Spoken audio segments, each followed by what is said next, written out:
One of the questions that leadership researchers and experts have tried to answer is this: are leaders born or made?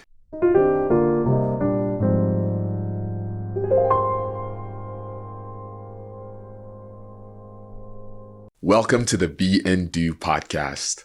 I'm Yvann, your host, and each week I share a quick thought to challenge you to be the best leader and to do your best work. Today we look at the question, are leaders born or made? As I looked into this question, I came across a study that tried to answer this question. What they did is they took 361 C-level executives and asked them that very question. Are leaders born? Are they made? Is it both? Do you not have an opinion? And what they found from the study was very interesting. Here are the results. So from the executives, they found that 19% believed that leaders are born. 52% believed that leaders are made, and 29% believed that leaders are equally born and made. There are three takeaways from the study that I would like to spend a little bit more time on. The first thing is this: even executives can't decide on whether leaders are born or are made. The second is that they're not alone. Executives are not alone in this because researchers continue to go back and forth on the topic, on figuring out whether leaders are born or whether they are made. The third thing is that those who believe that leaders are born and those who believe that leaders are made look at leadership from very different perspectives. And we'll look at some of those today. But before we get into that, we would love to know what you believe. Are leaders born or are leaders made? We've included a survey in the description, in the show notes, and on our website, and would love for you to let us know what you believe on the subject. It'll take you less than 5 minutes, but it will allow us to continue to look at this question from a research perspective of whether leaders are born or are made. The first question is this: are leaders born? Now, when the question, are leaders born, is asked, at the heart of this question is this: are there certain characteristics, certain traits that an individual is born with that makes them more likely to be a leader? Or maybe even that makes them a better leader than others.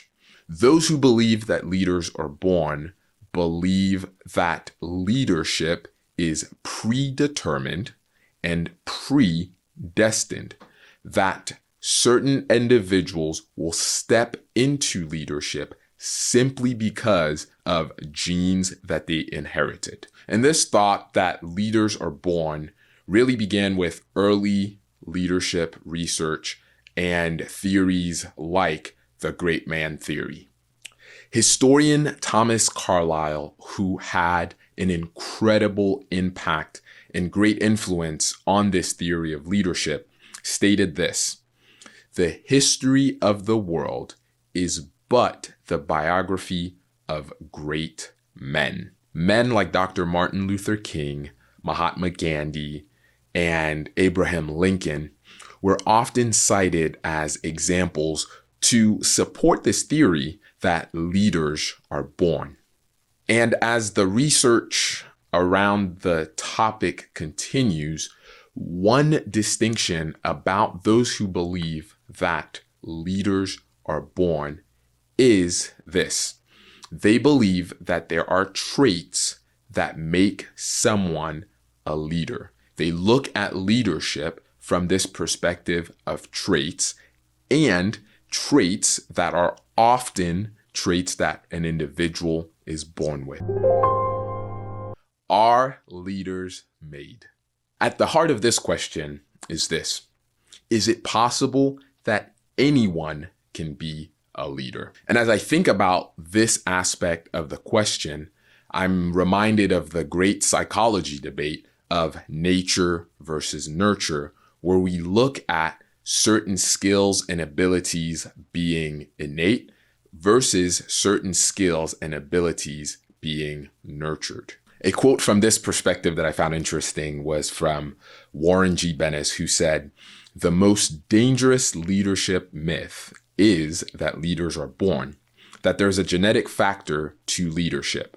This myth asserts that people simply either have certain charismatic qualities or not." He believed that that's nonsense and that leaders are actually made. Those who believe that leaders are made believe that leadership skills can be acquired and improved upon by anyone. Are leaders born or are they made?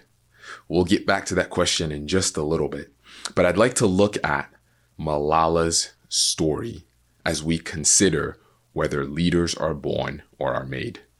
Malala grew up in Northwest Pakistan, where girls were often discouraged and unable to pursue an education by the Taliban. Malala became a very vocal supporter of female education, and as an assassination attempt, the Taliban actually tried to assassinate her. She was shot 3 times to the head, an attack that she actually survived. As news of Malala's story spread worldwide, there was outrage, but there was also change. In Pakistan, it led to the ratification of the Right to Education bill. Since her recovery, Malala has become the youngest person to receive the Nobel Peace Prize. She's addressed multiple world leaders as well as the United Nations and started the nonprofit, the Malala Fund.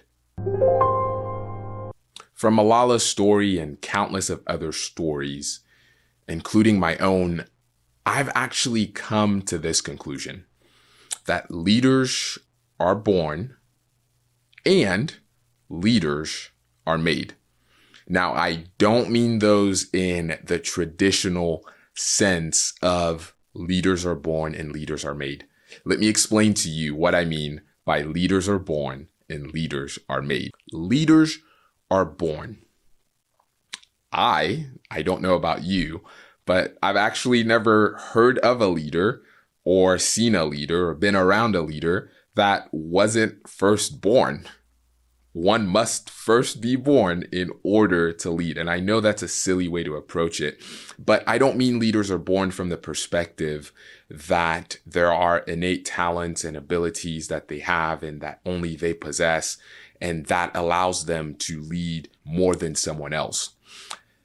But looking at Malala's story, I actually believe that leaders are born at specific times throughout history to use the skills and the talents that they're born with to actually make a difference. On the same token, I believe that leaders are made. That while we are born with skills, talents, and abilities, and that we are born at specific times throughout history to make a difference, that one of the markers of life is growth. And I believe that leaders grow, and leaders are always looking for ways to grow. We may not have answered this question on today's podcast, but I hope that it challenged you to think about the question of whether leaders are born or made differently. And with that, I have 2 questions for you. What are the natural skills, talents, and abilities that you were born with? What are the things that you were born with to make a difference in this generation?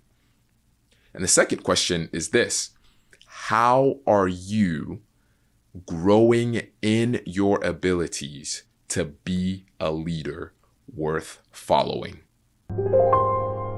Thank you so much for tuning in to this episode of the BE&DO podcast. I hope you'll consider going to our website or clicking the link in the show notes to answer the survey that we have set up to hear from you, but to also continue to advance the research when looking at this question of whether leaders are born or made. I'd love to know your thoughts or any questions that you may have from today's episode or any previous episodes. As always, if you enjoyed it, consider sharing it with a friend or a colleague. Until next time, be the best leader, do your best work.